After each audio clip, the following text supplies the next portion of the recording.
William told me that Scarlett is too busy to cook dinner, and he asked me to have dinner in my house. He said it's the same whether you're cooking dinner for 2 or 4. He also mentioned that it's kind of nice for us to visit him so often after getting married. What's going on? I was shocked. I'm sorry for constantly eating at his parents' house, so I started giving William money, including food expenses, as a way of compensating. Ingredients were going to waste, and honestly, it was a significant expense. William's actions were so outrageous, it left me in shock. Wait, so the money I gave to my husband for food? What's that all about? William's outrageous actions left me in astonishment. It's been a year since I've been dating someone. His name is William, and he works at a certain parts factory. The work at the factory requires patience and concentration, and having worked there for many years, I think William must possess such persevering traits. Recently, we finally started talking about marriage, and considering our ages, I thought it was about time. So, to be honest, I felt relieved. If we're going to get married, of course, I want to get along well with William's family too. However, what concerns me is that William always badmouths his parents, especially his mother. He says things like, "My mother just can't let go of me. She's so overly involved and annoying." Yeah, I understand, but maybe you are just interpreting it that way. There could be another side to it, right? Do you need packed lunches? What about dinner? You should put out the laundry properly. It's deadly irritating. Huh? But aren't those just normal things to ask? I mean, even I get told things by my mother. And my father too, if only he could stand up to my mother. Something like that. He says bad things about his parents. Despite frequently criticizing his parents, William has never actually moved out from his parents' house. Even though he's nearly 30 years old, he continues to live with his parents, all the while complaining about them. I wonder what kind of situation that is. That was the only thing I was concerned about. However, his parents were very kind to me, and I didn't have any particular issues. Eventually, William formally proposed to me, and we got married. Considering how much he complains about his parents, I figured we wouldn't visit his parents' house often. I felt sorry for his parents, but I will continue working, and I thought it would be easier emotionally. However, once we started our married life, it turned out to be completely different from what I had imagined. Hey, Scarlett, let's go have a meal at my parents' house. Huh? Again? This is the 4th time just this week. It's really not fair to your mother. Despite his constant complaints about his parents, he wanted to go to his parents' house 4 or 5 times a week.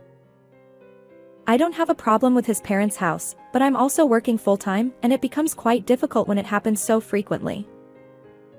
But you see, my mom keeps insisting that Scarlett should come over. You know how persistent my mom can be, right? If we don't go, you know she'll say something. Could you just bear with it for my sake? Even if you put it that way.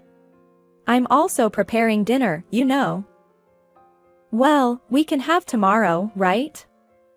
He may say that, but the next day, he starts talking about going to his parents' house again. The ingredients I buy go to waste, and the dinner I've made goes also waste.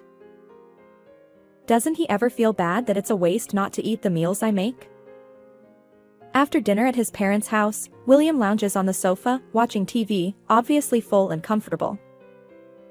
I understand that he wants to be relaxed after a meal, but I want to get home soon and prepare for work the next day. However, he says, "Scarlett, let's take a bath here too." Huh? I didn't bring a change of clothes or anything. Besides, I have work tomorrow, so I need to get home early and rest. Well then, why don't you just spend the night? You can leave for work from here, right? I'm already getting sleepy. It's always like this.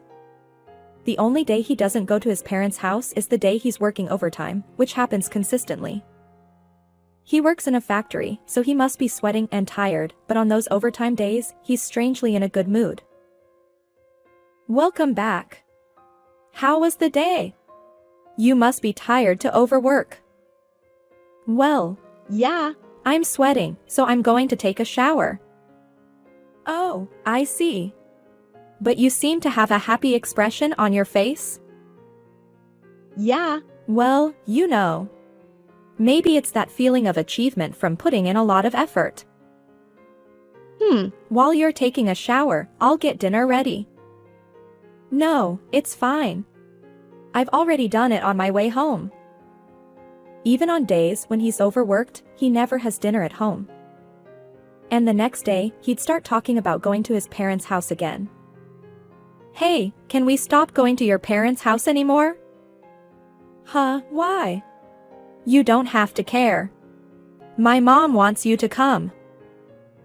I don't mean I care about your mom, but... As I got tired of this routine, his mother said to me, I'm sorry, Scarlett. We're living on a pension, so we can't afford to cover the food expenses anymore. I'm really sorry. What? Supporting food expenses? What do you mean? I couldn't hide how surprised I was by his mother's sudden words. I had never brought up the idea of them supporting the food expenses, nor had I even considered it. He said that your job is tough and you can't cook, right? I heard that from William, his mother continued. Nah, that's not really how it is. I wrap up work on time at my company, and I've got all the ingredients ready, so I cook dinner every day. What? Hi's mother seemed surprised too, as if she had been told quite the opposite. Seems like William had spun quite a tale to her. William told me that you have a hard job and can't cook dinner, so he asked if you could at least let us eat at home. He said making dinner for 2 or 4 people is the same anyway.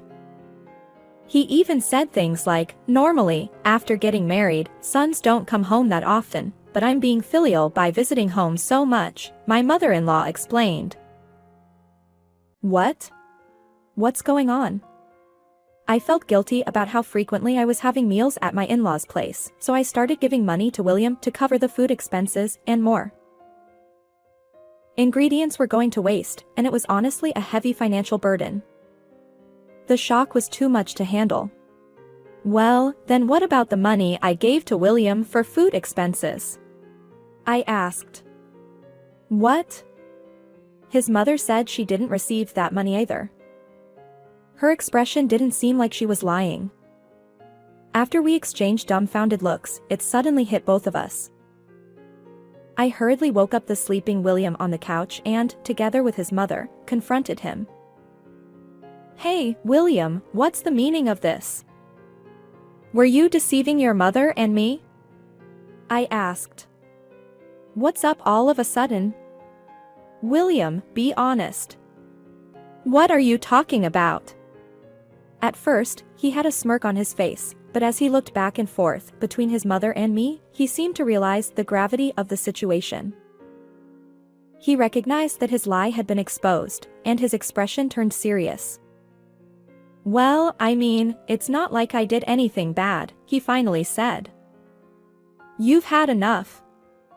You're wasting the ingredients I bought, and the money I asked you to give to your mother hasn't reached her. Enough with your nonsense. What on earth are you doing? Hey, guys, can't you calm down a bit? You don't have to make such a big deal out of it. Mom and Dad don't have to feel lonely if we come here, and Scarlett doesn't have to cook dinner, right? Also, I can have enjoyable and delicious meals with everyone. There are benefits for everyone, so it's not all bad. What is this man saying? I could feel my anger rising, and I was desperately trying to quell the flush on my face. I knew that arguing properly here wouldn't work because William, drunk on alcohol, wouldn't be able to respond sensibly. Sorry, Lily. I think William won't be able to have a coherent conversation. He is drunk. I'll come back when things have calmed down. Excuse me for today. Scarlett, I'm truly sorry. I'm sorry that my son is acting like this and causing you trouble. His mother looked genuinely sympathetic, but struggling to find comforting words. I left their house that day. Even after returning home, I struggled to contain my boiling anger, and I couldn't have a proper conversation with William. On the next day, William has finished work earlier, and he went to his parents' house again. Already drinking a beer. Seeing that scene, I was flabbergasted and struggled to find words. After staring at William for a few minutes, I finally said, "You're drinking beer without any remorse? Can you stop fooling around? I'm trying to have a serious conversation here." His mother hadn't noticed that William had opened a beer and was simply standing there, dumbfounded. "That's enough. Tell us why you lied and deceived us. What happened to the money I was giving you?" I couldn't hold back any longer and raised my voice involuntarily. "Huh? Why are you so angry? I just saved you the trouble of household chores. Think of it as a housekeeping job that I did. What? In return, you were adding to your mother's burden." Then came the shocking words from William's mouth. "Oh, well, you could just think of Mom as the maid. It's fine if she indulges and takes care of everything. I grew up in my parents' house for almost 30 years. Naturally, it's comfortable there, right? What are you saying? Are you seriously saying that? Are you seriously saying that? Men, you know, are creatures who resist change in their environment. Your meals are too bland and unsatisfying for me. They don't suit my taste, so honestly, I don't want to eat them. Oh, but I'll make sure to have kids, so don't worry about that." What kind of attitude was that? Treating his mother like a maid, and am I just an instrument for producing children? His mother's anger was palpable, and I was struggling to hold back the urge to jump at William in frustration. "I married you because I wanted to create a warm and joyful home with you. Instead of saving you the trouble of housework, I'm not just wasting the ingredients I bought and the meals I carefully made. You are the worst. But isn't it easier when we go to my parents' house? I'm glad that your parents are kind and welcoming. But I've never once thought of your mother as a maid. If you didn't want to change your environment, why did you marry me? Do you really think I'd want to have a child with you under these circumstances? Stop messing around. What about the money I've been giving you for the food expenses and more to your parents' house? There should be around $3,500, right? Well, that's, When questioned about the money, William began to mumble. "William, where did the money go? I've never received that money. Tell us the truth." Well, Under the pressure from me and his mother, William finally confessed. It turned out that William had become obsessed with underground idols. He originally had a love for music, but he stumbled upon performances of underground idols on YouTube and was strongly drawn into their world. He said that he gradually became hooked and started participating in events and buying idol merchandise. He sometimes used the excuse of working overtime when he was actually attending live performances or events. William shamelessly spoke about the enjoyment he found in being part of the underground idol scene. He explained that in that world, pouring as much money as possible into supporting his favorite idol was everything. It seemed like a system where those who spent the most money for their favorite idols gained prominence. His mother and I were dumbfounded and couldn't find words. "But it costs much money, doesn't it?" I asked. "Yeah, because if you don't invest in your favorite idol, they won't be able to continue. And if that happens, I lose my source of enjoyment. So I have to do whatever I can," he replied. I had no idea. William, in order to support his favorite idol, had resorted to borrowing money through cash advances, and the amount was so staggering that it left me speechless. I never want to see your face again. I couldn't bear this situation any longer, so I asked his mother to cover for me and went home, where I ended up falling into bed and sleeping. According to his mother, William remained oddly confident afterward. Are both Scarlett and Mom jealous of me? I mean, I love idols, but I also love both of you equally. Why do you get so emotional about it? Whether you love us or not, that's irrelevant now. His mother apparently just sighed in response. But, you know, both Scarlett and Mom are jealous of the underground idols, right? Well, I apologize for spending so much money on them. But that's just like a territorial dispute in a way.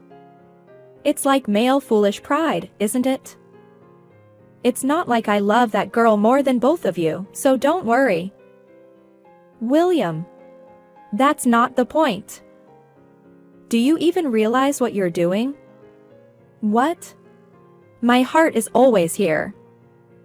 In a place like that uncomfortable house, a man loses the will to come back. You don't mean you're talking about me? Of course.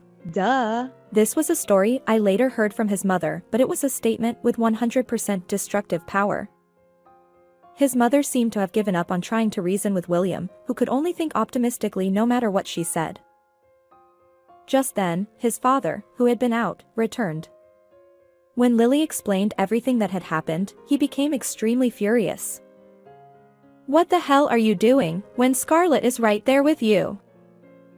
Do you think she won't get fed up with your nonsense? You're completely delusional. Why are you saying that, Dad? Scarlett loves me, so it's okay. Mom feels the same way. With a carefree and smug smile, William responded, only to receive a cold and stern response from his father. You need to understand that even love has its limits. Both Mom and Scarlett are telling you that they don't need you anymore. Realize that you're disliked by both your wife and your mother. I'm sorry, but I can't comprehend you either, and I won't support you. Even after being scolded by his father, William continued to smile smugly, it seems. That day, he stayed overnight at his parents' house, and the next day, when my work was done, I headed back to his parents' house. Frankly, I wasn't looking forward to it, but I couldn't just leave things unresolved. Oh, Scarlett. Dad tends to be dramatic about things, but what do you think? William greeted me with his usual enthusiastic words upon seeing my face. He glanced around as if trying to read the atmosphere, but no one was smiling. Why? Why? Scarlett, you do love me, right? William's words, oblivious to the mood in the room, didn't even warrant a response from me. Perhaps sensing the palpably different atmosphere, he struggled to find words, realizing that no one was laughing. Then, for the first time, he seemed to realize the gravity of his actions. Scarlett, can you put your seal here? Huh. I handed him a divorce form that I had already filled out. What? You're kidding, right? Divorce, why? I wouldn't hand you a paper like this as a joke or lie. I'm serious. I won't do it. I won't get a divorce. Who would ever put their seal on something like this? William. Just do it. You don't have the right to refuse.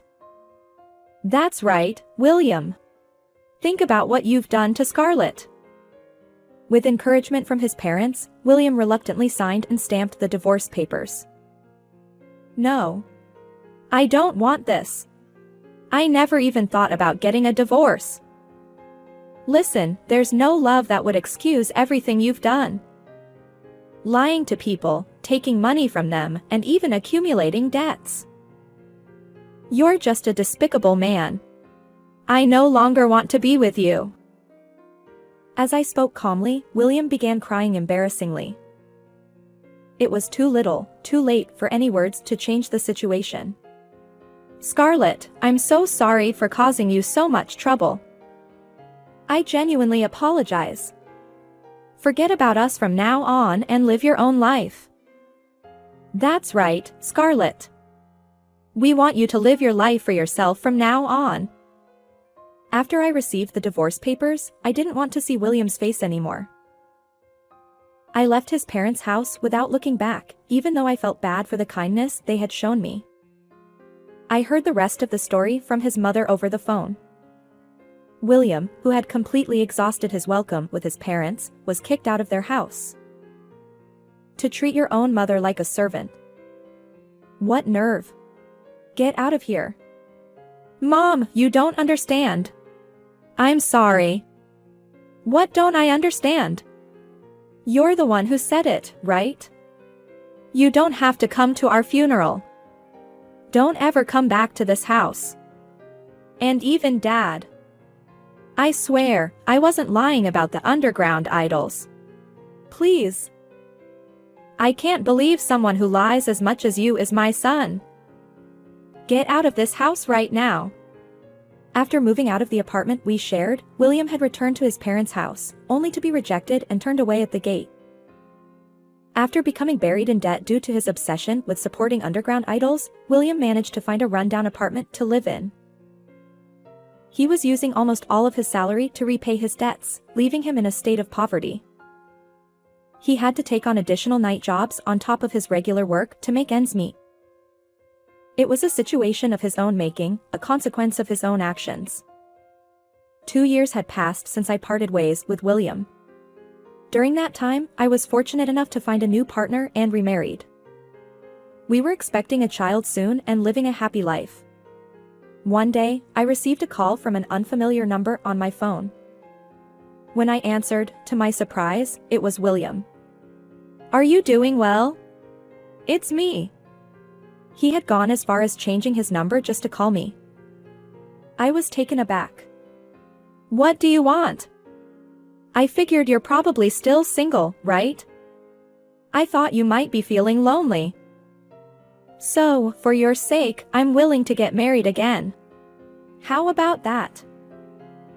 He still speaks and says things that are incomprehensible. Nothing had changed. Despite having declared that my affection for him had run out, he still spoke to me with his condescending attitude, and I couldn't help but feel a surge of laughter. "I remarried, you know." "Huh? Remarried? I have a child now. Due to my husband's job transfer, we moved far away. Don't you ever call me again? Didn't I tell you that my affection for you has run out? Did you really think I still had feelings for you? Don't play around. I see right through your intentions, trying to help you with your debts. If you call me again, I'll report it to the police. This can't be true." I heard crying on the other end of the line, but I ignored it and hung up. It was nothing new to me. According to information that came my way from friends in the area where he used to live, it seems that William eventually changed jobs. He couldn't make ends meet with his former company's salary, so he switched to a construction company that provided day labor. They said he worked from early morning until late at night in a live-in arrangement. But, honestly, it was a story that had nothing to do with me, and I didn't care. I want nothing more than to make sure the debt is repaid diligently. While feeling grateful to my current husband, I go through each day raising our children. When my husband, who has finished work, hurriedly returns home, he joyfully eats the meal I've prepared and says, "It's delicious once again." I find so much happiness in seeing that smile on his face. From now on, I hope the three of us can continue building a warm and loving household together.